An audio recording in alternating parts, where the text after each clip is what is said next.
less energy means more poverty. More poverty means less education. Less education means less minds that think about how we solve the problems of the future.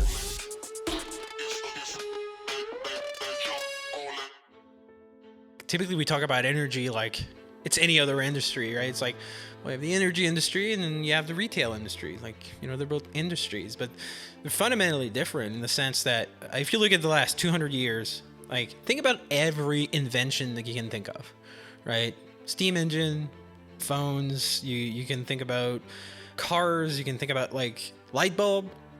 They all have one thing in common. They all require energy. The ability for humans to harness energy and concentrate energy has created the modern world.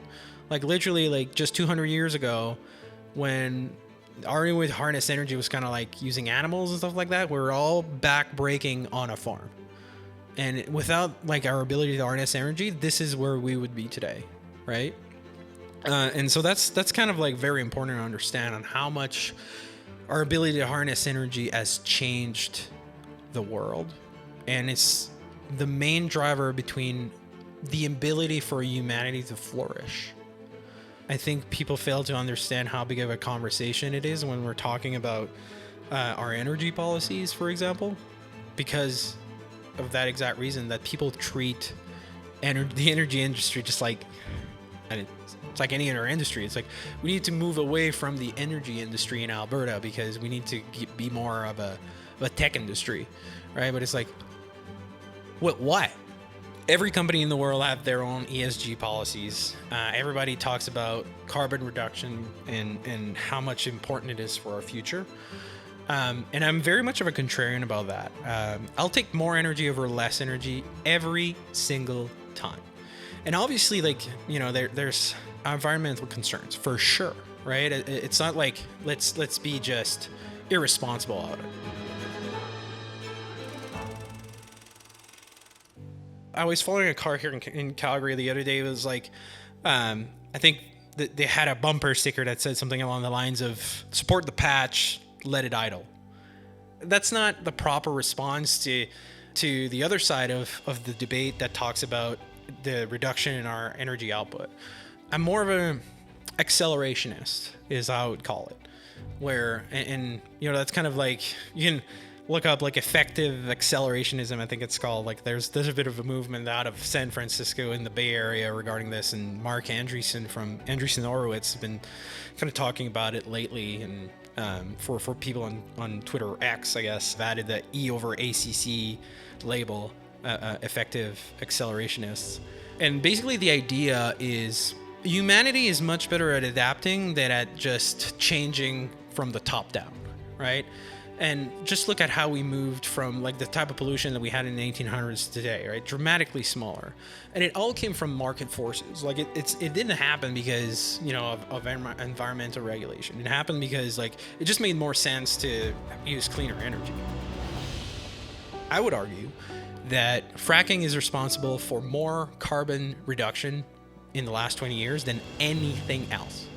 And that's something that people are like, whoa, like, unpack that for me.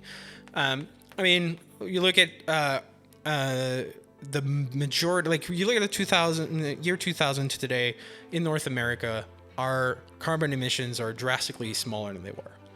But about 25%. Don't quote me on that, but it's something significantly lower as our GDP continued to grow, right? And the main reason for that has been the move from coal and oil power plants to natural gas.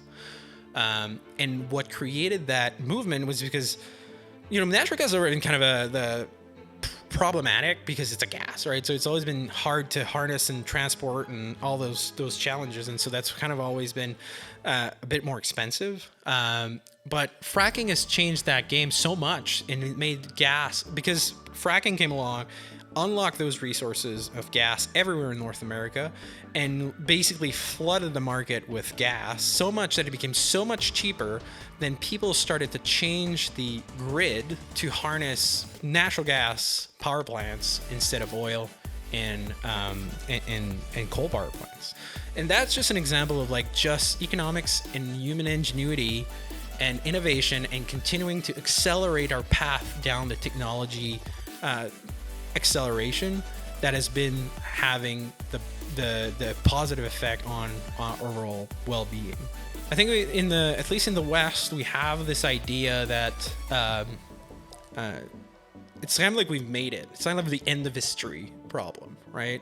I think I'm a big fan of Peter Thiel. He talks about that, where he says, when we talk, like back in the Cold War, we were talking about the first world and the third world, right? And nowadays we're talking about developed nations and developing nations.